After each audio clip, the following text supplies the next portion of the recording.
Hey, I'm Julie. Welcome back to my studio.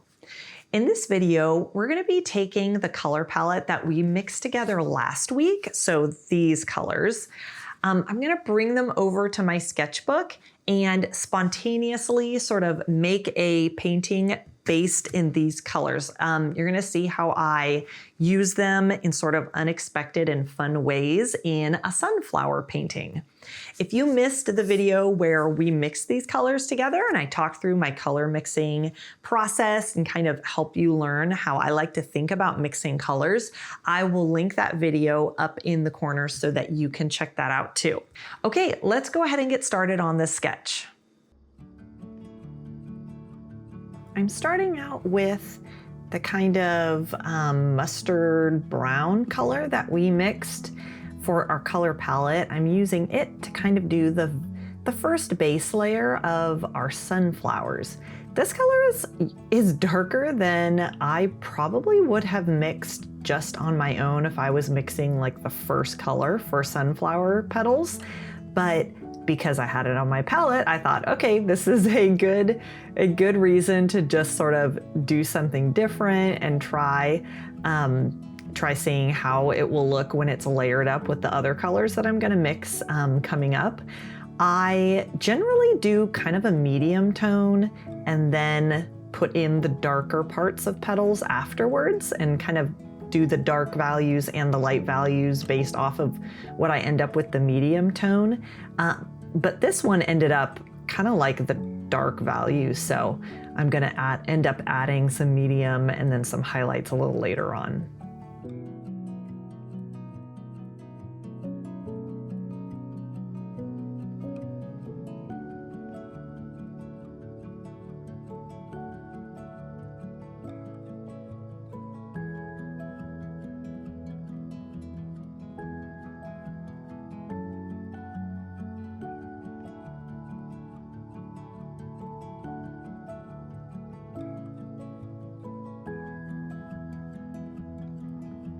I also like a good amount of variety when I am having like the same types of flowers in a painting.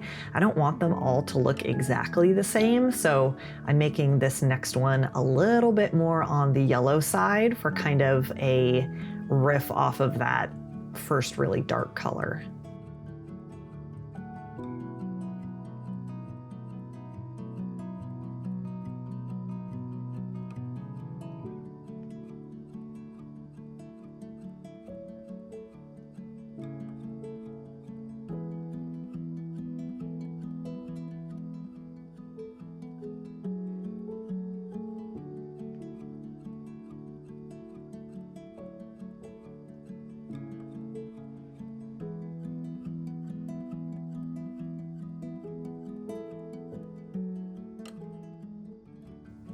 And now I'm mixing in a little red. We're going to create something slightly different.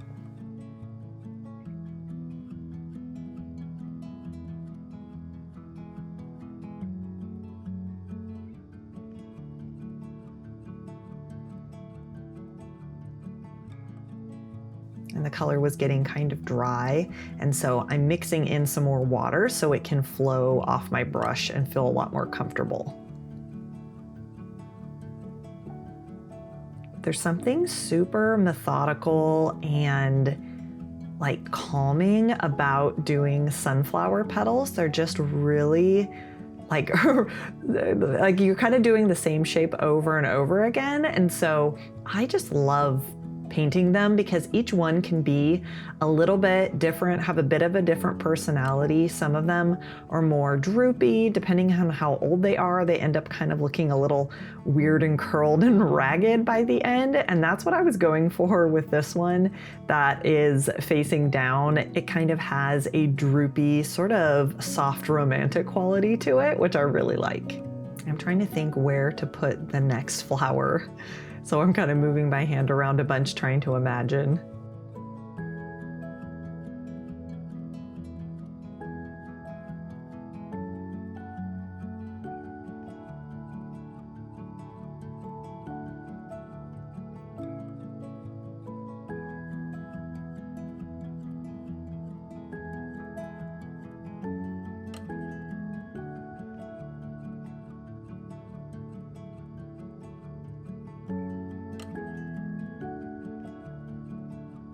And then for the last sunflower, I wanted it in a different position, so kind of facing up and facing away a little bit from us. I like having them, like when I'm repeating, you know, kind of similar flowers in a composition, I like having them facing a bunch of different directions instead of all just like kind of looking straight on. It just makes it a little bit more dynamic and pleasing and interesting.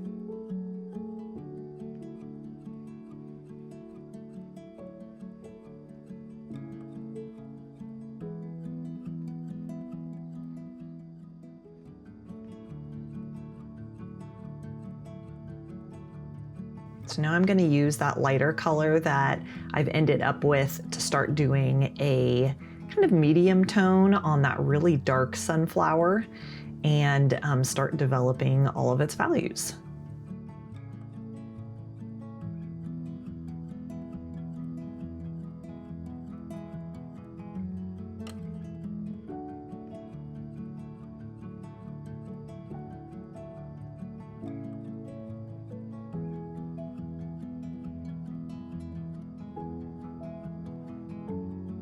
I find sunflowers super forgiving because their petals really can go any way you want them to.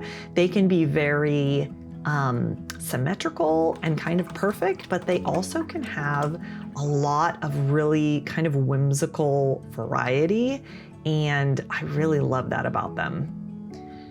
Okay, now I'm dipping into our really gray green, and I thought that it would make a really lovely background color. So I'm watering it down, and I had so much fun just sort of really quickly scrubbing this into the background. The paper I'm painting on is a watercolor sketchbook, and so it takes wet acrylics really well because it can handle more water. And so I just added water and just went scrub, scrub, scrub. And I just love that scrubby, scratchy sort of feeling as I'm painting. It's just really lovely.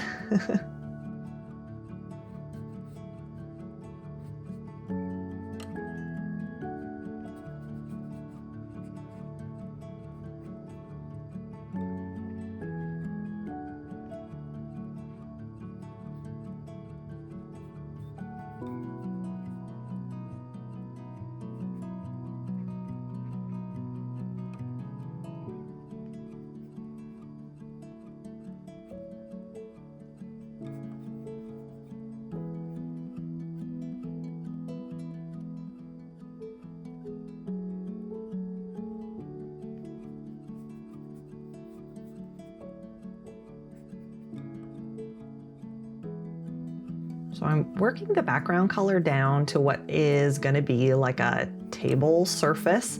I decided to make this like a little still life, and so the background is coming down, and then I'll use a different color for the tabletop. And I'm also leaving some area for the vase that's going to be coming up.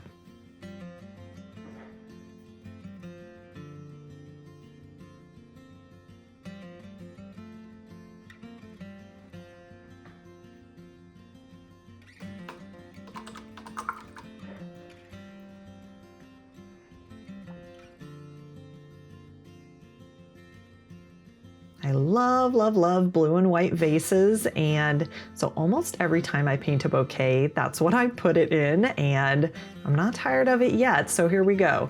This one is just gonna be, it's gonna end up being just solid blue because I thought the painting got busy enough that I didn't really need a pattern on the vase, so we're just gonna end up leaving it a really lovely blue color.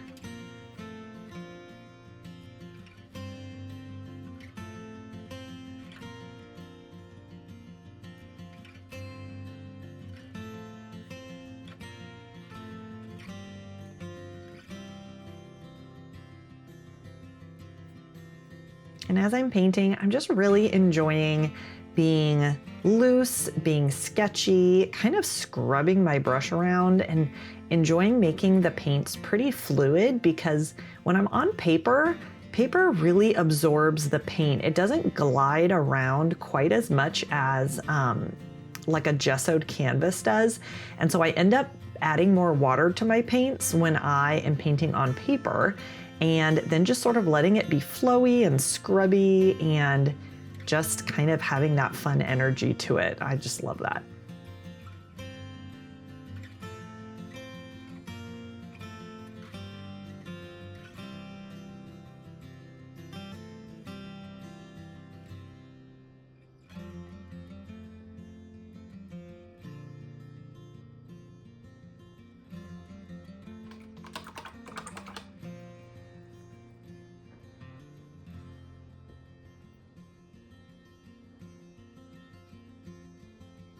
Okay, now it's time for some pink. I'm trying to think of where to put it. And I just went for it. It's gonna be our tabletop. I don't think I would have mixed that pink and purposefully put it into this painting, but since it was part of the colors that we mixed and that I'm trying to incorporate, I'm just pushing myself to try it in places that I would not normally have used it.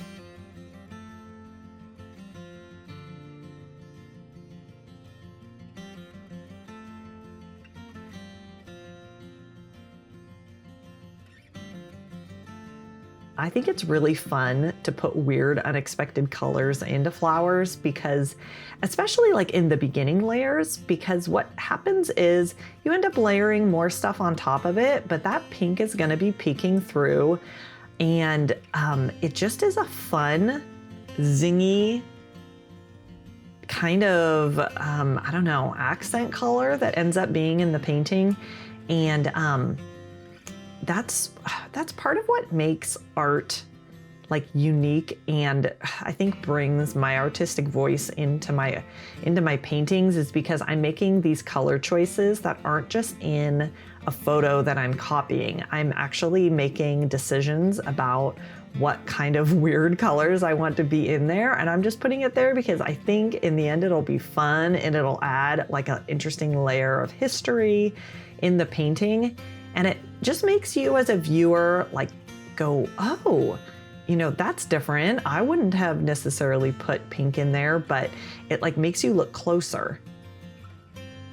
I've played with weird colors in my paintings and kind of unexpected colors a lot, you know, over my years of painting. And so I've just kind of come to know that even if I put something strange in there and I don't really like it, I just can just end up painting over it.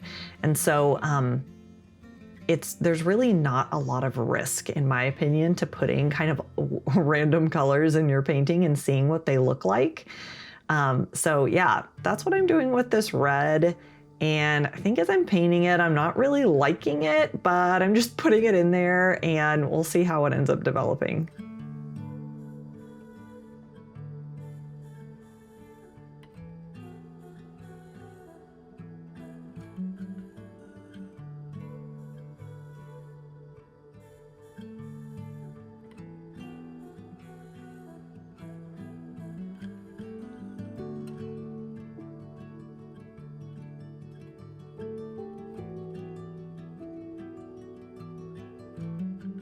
Now I'm using red and green and some ochre to make a dark brown, and I'm going to start using it on the centers of the sunflowers because I wanted them to have really dark, kind of dramatic centers.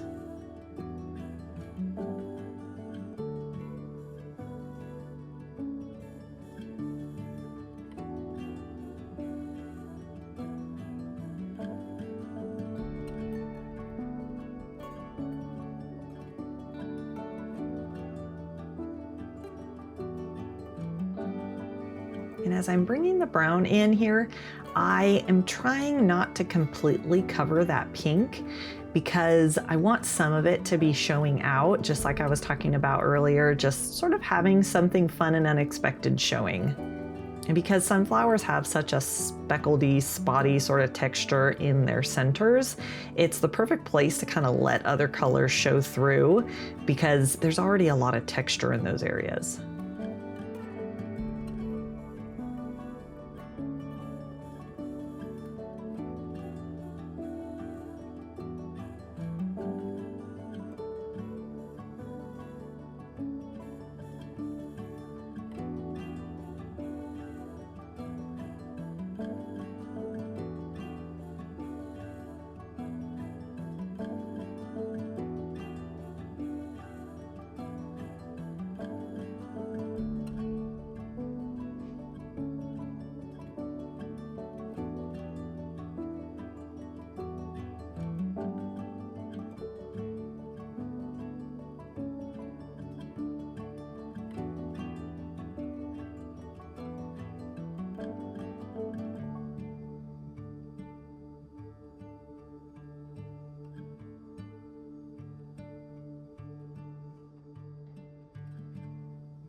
Now I'm making a lighter yellow color, just the slow march, lighter and lighter and lighter with that brown ochre color.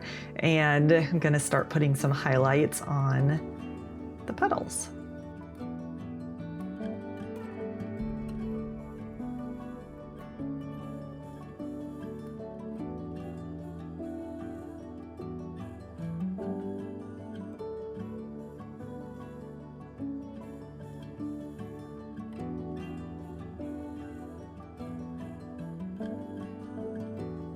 And now I'm using it kind of to start obscuring some of that pink a little bit, just building up more and more layers.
I decided to mostly hide that red with this yellow. I really did not care for it that much. And I think it just, I don't know, it just didn't look really like it had a good place in the painting. So away a lot of it goes, and just leaving it, I guess, down in little cracks to kind of read as a shadow color down in there.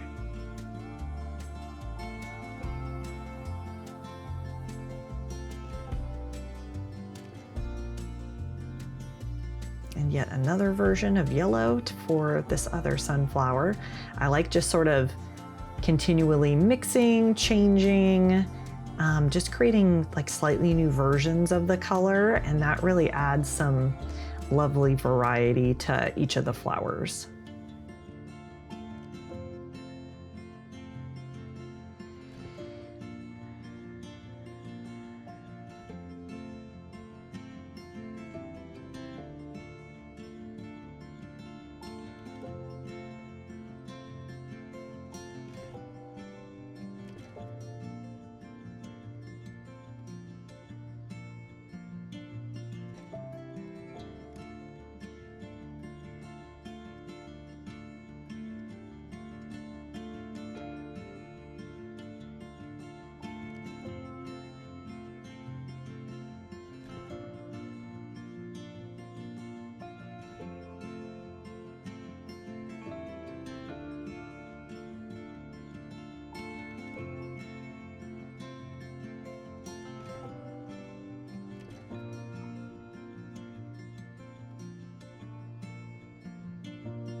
Now I'm putting in some slightly like more orangey, darker values to try to emphasize like where the petals are tucking in towards the center. That's kind of the darkest point on their petals.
And now I'm mixing up a color for the stems and leaves, and putting green into that orange helps it be a much more muted version of green than Phthalo Green is.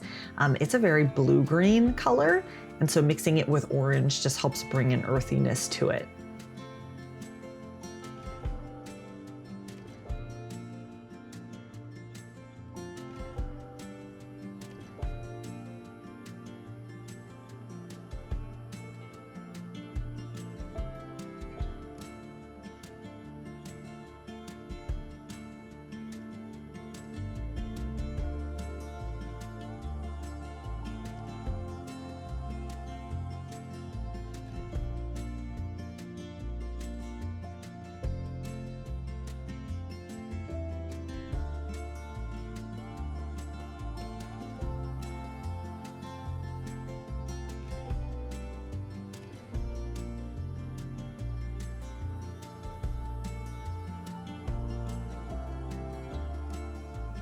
Now we're lightening up that green to help make a lighter version of it for the highlights.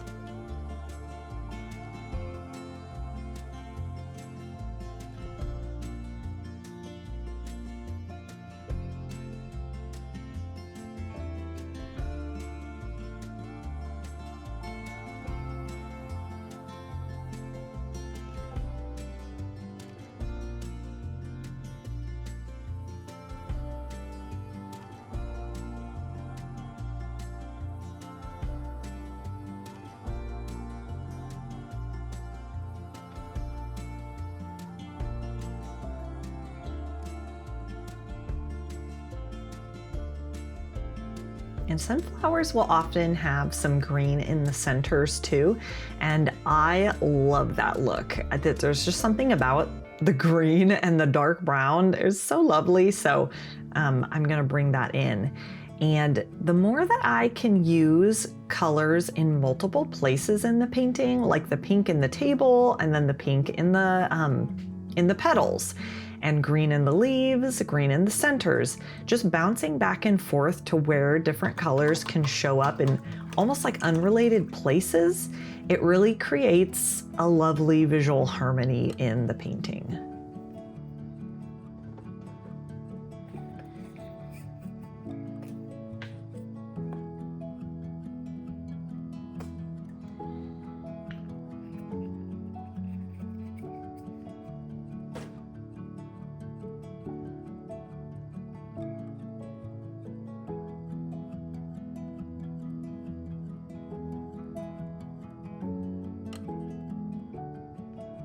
I just kept wanting lighter and lighter highlights. It didn't seem balanced enough to me, like the values were just seeming like they were living in this kind of murky middle to dark category. And so throughout this painting, I've been going a little lighter and a little lighter, and now it's just yellow and white. And I think that finally got like the pop that I was looking for.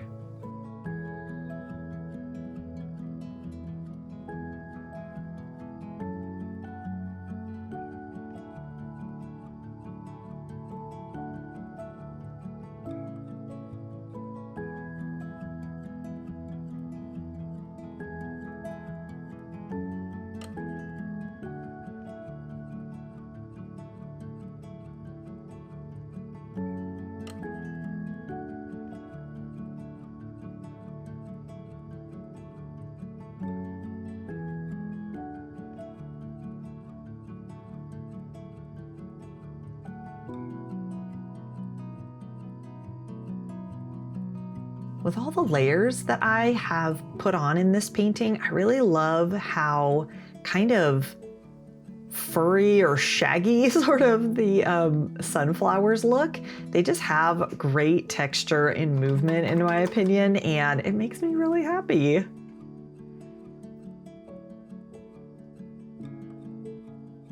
So now I'm mixing up a purple color to use for a shadow in the vase. I'm just trying to get the value right so that it will be darker than the vase color.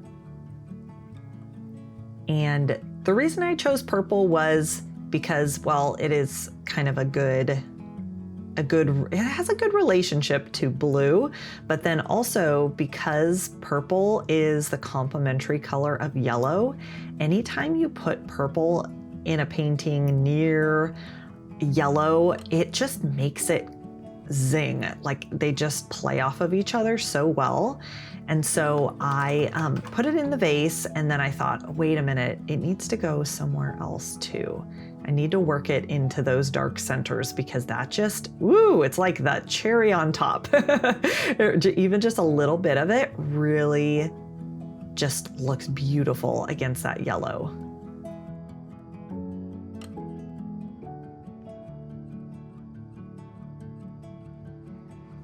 All right, that purple was the last thing that the painting needed, and the sketch is all finished. Thanks so much for hanging out with me while I made this sketch. I hope that you found some inspiration or just some interesting ideas to use more expressive colors in your paintings and just see what happens and respond and play. I had a lot of fun with that in this painting. If you're an acrylic painter looking for some more guidance in your art, and if you love fun expressive color as much as I do, I would love for you to check out my online painting classes. You can find them all linked down below as the first link in the description, and you can learn so much more about them through that page. All right, I will see you next time, and until then, happy painting.